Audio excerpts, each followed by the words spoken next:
এনকেটিভিয়ে জ্যেষ্ঠ শিল্পী অৰুণ দাসক ভৰ্তি কৰাব চিকিৎসালয়ত। জ্যেষ্ঠ শিল্পীগৰাকীয়ে ভুগি থকা কিছু শাৰীৰিক অসুস্থতাৰ পৰিপ্ৰেক্ষিতত এনকেটিভিয়ে এই পদক্ষেপ গ্ৰহণ কৰিছে।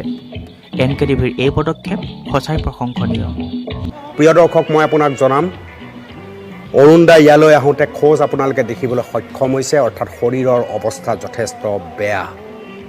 আপোনাৰ ভৰিটো তাত সমস্যা আছে এতিয়া, অকণমান বুকুৰ বিষ বুলিও কৈছে। পৰিছিলোঁ মই, এতিয়াও বিষাই আছে। অৰুণ দা, মই প্ৰথমতে আপোনাক ক'ম, অনুষ্ঠানৰ আৰম্ভণিতে এনকেটিভিয়ে আপোনাক এখন চিকিৎসালয়ত ভৰ্তি কৰাৰ প্ৰয়োজন হৈছে বুলি মই অনুভৱ কৰোঁ। মই শাৰীৰিকভাৱে মানে কি অনলি ভৰিৰ যিটো মানে ভৰিৰ যিটো সমস্যা হৈছে, এনকেটিভিয়ে আপোনাৰ দায়িত্ব ল'ব কাইলৈৰ পৰা।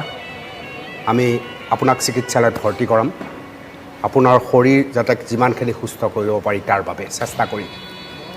অনুষ্ঠানৰ আৰম্ভণিতে মই কৈ লৈছোঁ আপোনাক।